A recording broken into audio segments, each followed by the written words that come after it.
Hey guys, my name is Austin McDaniel. Today I want to go over a video describing how Queen Esther is related to feminism in the Bible. But before I do this, I want to sort of go over an introduction of myself before. Just to introduce myself, I go to Georgia State University. I'm a senior there and I'm studying business econ and philosophy. Here in Atlanta, Georgia. And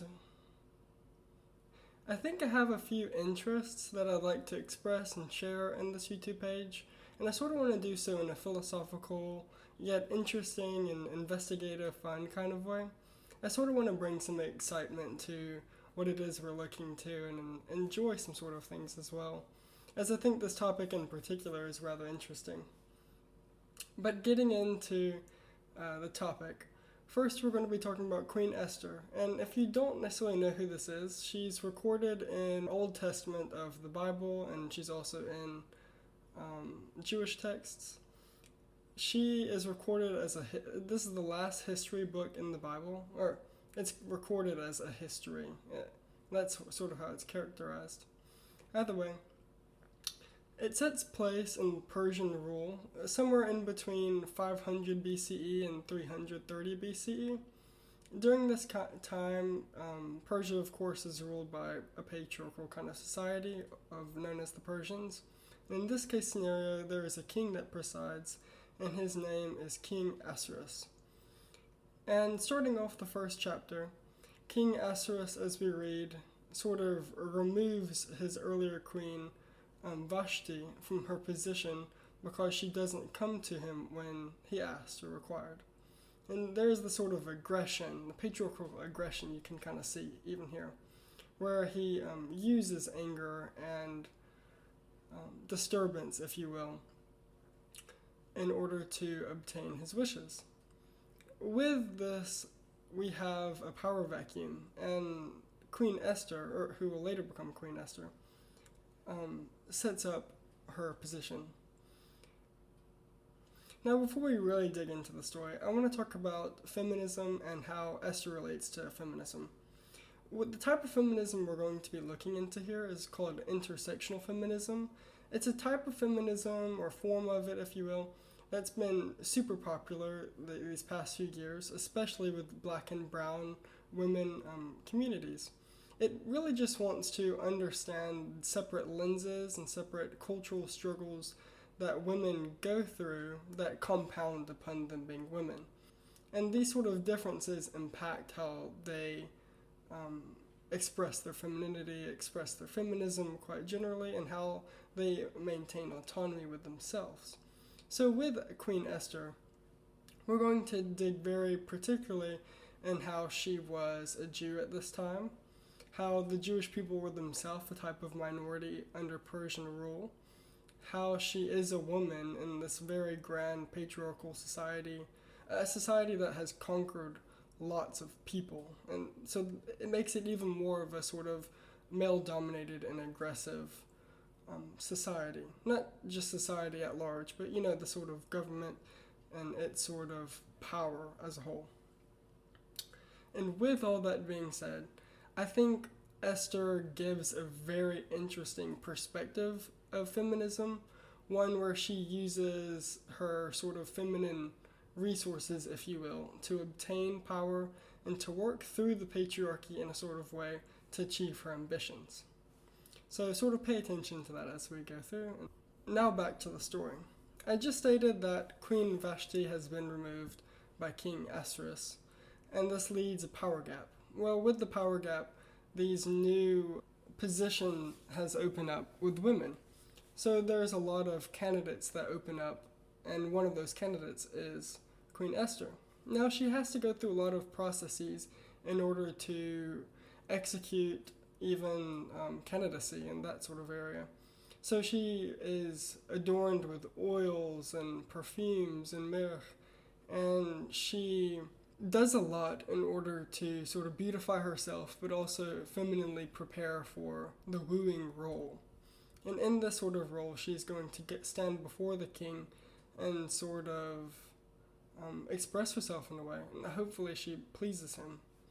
Well, Esther, quite particularly, I think, does a wonderful job at this.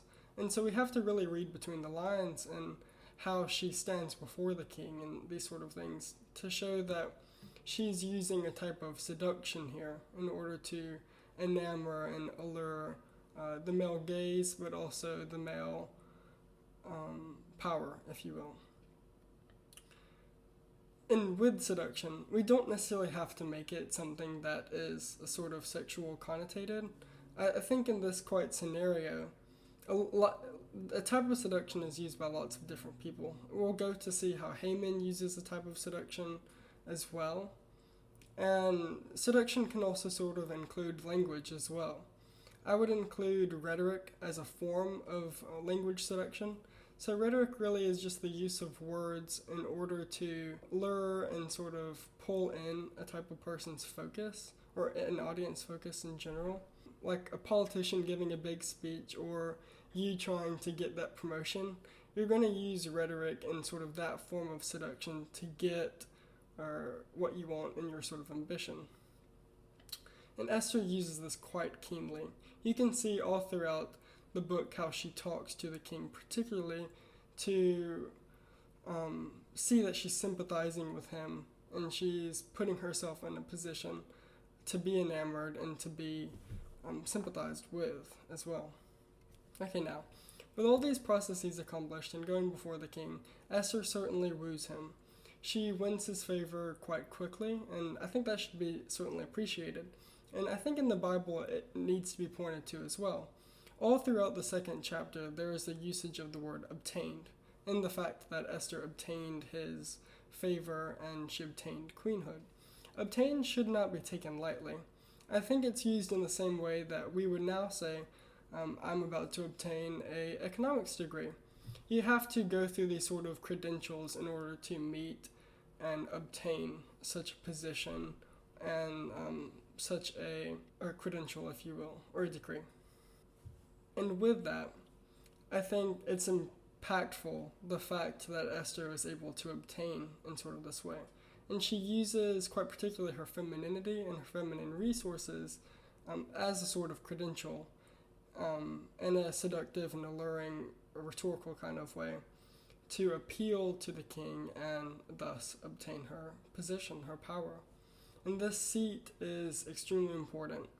Even with her being a woman, the queen position is quite important in sort of delegation and other sort of tasks throughout the kingdom. So it also should not be taken lightly, the fact that she's able to rise to queendom. With that being said, Mordecai also understands this as well. After Esther has obtained this position, the story goes that Haman has also trying to woo the king as well, in a similar sort of particular way you could think. But in this case scenario, he's trying to woo the king's favor in order to decree a law that would eradicate the Jews of the Persian land and its people. And this is a deadly thing due to the fact that Esther herself is a Jew, and her family, her friends, the people she's grown associated to are Jewish people. Well, when Mordecai finds out about it, he heads to Esther, who is a newly appointed queen, and tells her about what he's learned. And this is quite particular. Mordecai himself is a man in position as well. As a gatekeeper and the sort of guard, if you will, he has force, he also has position, but he knows he needs Esther. Esther has already a sort of power that he recognizes, and in this is where he delivers his message that Haman is trying to ruin the Jewish people of Persia. And this deeply upsets Queen Esther.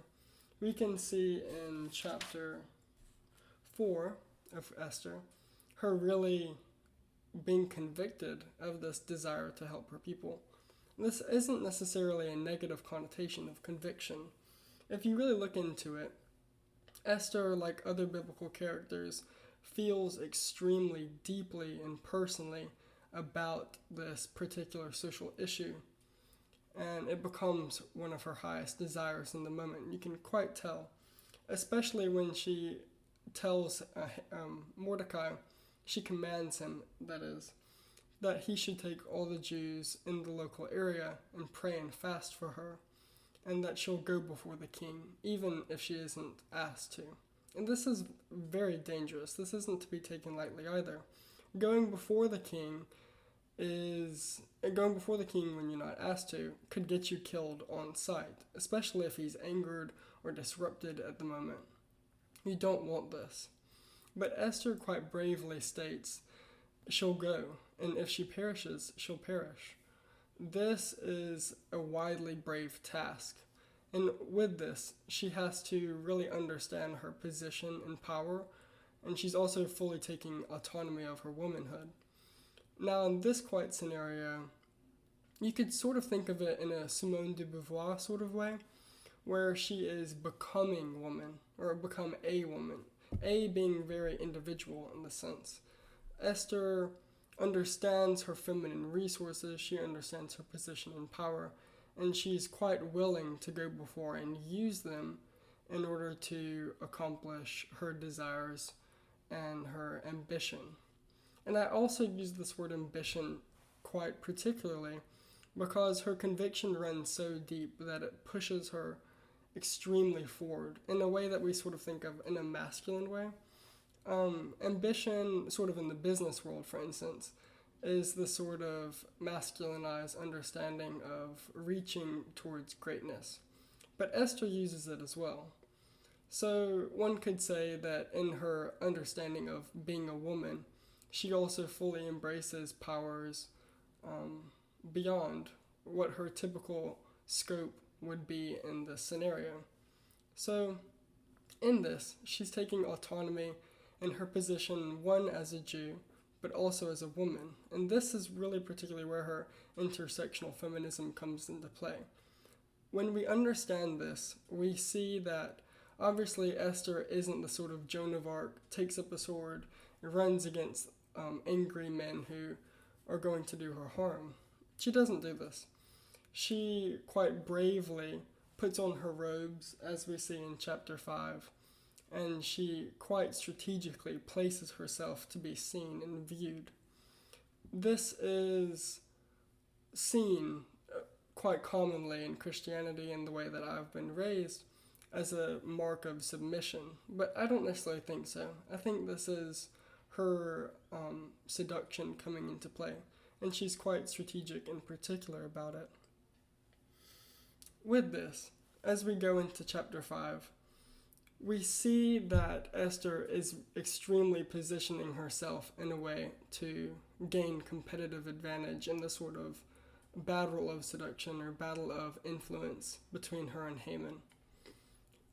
She is unlike Haman in the fact that she can't just kind of appear in the court and talk to the king as she wishes. So she understands she has to place herself. And with her beautified self, with her royal robes, she captures the attention of the king. And this sort of grants her the upper hand. As you see when she walks through the court and his place on the throne, she steps before him, and the king places out his scepter, which was there. The key word was, and she also places her hand atop of said scepter. This is a mark of power. This is a mark of position, or her sort of success, if you will. Her gaining autonomy, but also her, like I said, strategically placing herself in her desires and her ambition.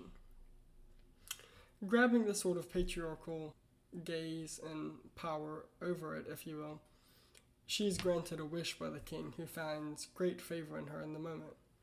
And the request she has is that he, the king, and Haman would come to a banquet she has prepared. And of course he grants it, very enamored by her and her position. Later, as we head towards the banquet, and it's being prepared, some things go down between Haman and Mordecai. Haman issues a sort of threat to Mordecai, creating the gallows to eradicate the Jews. He basically says, this gallows is for you, sort of just wait and see. This sort of scares Mordecai in a sort of way, But when Haman goes before the king actually makes him celebrate Mordecai because he just got wind of, the greatness of Mordecai and his sort of achievement in a sort of way. And this threatens Haman's ego severely. We sort of see him going back to his house before he has to go to the banquet and kind of frantically worried about his position. In this, he understands he's losing the game of seduction and rhetoric, and his position of power is waning with the king. If he did have such a position, he would have been able to say to the king, I don't want to celebrate Mordecai, I don't want to take him throughout the kingdom and show him off royally. But he doesn't do that because he quite understands that he's lost his power. He's lost his use of seduction over the king to manipulate him. Further into the banquet, we see Esther further placing herself quite particularly. Even the banquet itself is a quite particular thing. She sets the banquet up to where it's just them three. So no more can Haman's sons or maybe his other sort of minions try to harm her in sort of any way. There would be no way to accomplish this. The king is there and it's just them three. So she's already undermining patriarchal forces that oppress her and inhibit her. The sort of mark of Haman is, you could say, evil patriarchy, or a patriarchy designed to oppress. But at the banquet, Queen Esther comes before the king. After they've had food, wine, she sort of nurtured and comforted them in a sort of way, still sort of strategically upplaying her femininity. She makes the statement that the Jews are about to perish if the king continues, and she would like to give up her life in place of her people and the Jews. And of course the king is appalled by this. He sort of states like, oh, why? Like, what's the adversary? What's the harm in this? Like, I have no sort of motive towards this, and of course I don't want to hurt you. Of course we've noted at this time that the king has found great favor in her, and she has won great sympathy with him. And with this, she points to Haman and said, this is the adversary. This is the true person that is trying to undermine and oppress and harm us Jews. And this enrages the king. One, quite particularly because the person he dearly loves is mortally threatened in that moment, or a close recent moment. But also that his ego is threatened as well. If Haman could manipulate him to the point where he could obtain this royal decree to genocide, really, that means there's a lot of things that sort of could go wrong with the king being positioned and him not realizing it. And that is a very scary thought. So with that, he flips the script. No longer is Mordecai the one about to be hanged, but Haman is. And Haman does eventually end up being hanged. And of course the Jews outcry and outroar in a sort of pleasure and go against Haman's house and sort of ruin it in a sort of way. And also later on, while this has been ensued, the king comes before Esther and asks her, what shall we do with Haman's sons? And this is a very interesting and particular position. Once again, Esther sympathizes and uses her rhetoric geared towards the king to get him to do a sort of thing. So she starts off with, if it's the king's desire, or if it's the king's want to do this sort of thing. And she further states to have Haman's sons killed. So she's making a sort of statement and position herself, but she's using language in a way to sympathize and sort of capture and play into the power the king thinks he has. And of course this achieves her goal in the end. She does have Haman's sons killed, and this strongly represents her desire to outroot evil patriarchy or patriarchal forces. We should realize she doesn't completely eradicate Haman's family. She deliberately goes after the sons, which is a representation, or direct representation of masculine forces, or just men in general, I think we could say. I'm not going to get too wrapped up in the talk of what dictates femininity and what dictates masculinity. I think we can understand that sons represent men in this sort of scenario, or likely because they are. After this, of course, we see another particular instance of intersectional feminism when she takes up her authority and authorship in Letter of Purim, which has just happened. Authorship during this time, specifically by women, is rather unheard of, or quite uncommon, if you will, and given her situation. But she does it quite bravely once again, and she takes up her feminine autonomy. This is another instance of her overcoming her her struggle as a Jewish woman in the Persian rule, and also just being a woman in a sort of male-dominated society. She has accumulated power, she has achieved the safety of her people, and also she has achieved authorship of her voice, which is an impactful thing, and quite a feminist notion of that, particularly of this time. And I think the context of this history, this time, and her role in society, if you will, plays a lot into how she achieved her femininity. As I stated before, because of all these factors, she isn't the sort of gung-ho, Joan of Arc, claims a sword type of feminist. She's another feminist that uses the appeal to feminine fragility to obtain her power. And this is contextual to a lot of personal struggles. So obviously this isn't a sort of model that's meant for every person or every woman or even every feminist, but it's one that I think we can celebrate as a strong, heroic mark of feminism of her time, and in a sort of way that I think Christians, more specifically Christian and Jewish women, can really appreciate during this time of sort of feminine autonomy. And with that, I hope you guys really enjoyed the video. I certainly had a lot of fun with it. I hope you maybe changed your perspective a little bit, or maybe learned a sort of thing that you hadn't thought about with the story of Esther. But of course, there's always the story, and if you want to go find it somewhere else and think of it for yourself, I of course urge you to do that. But either way, I hope you guys have a great day. Good talking to you.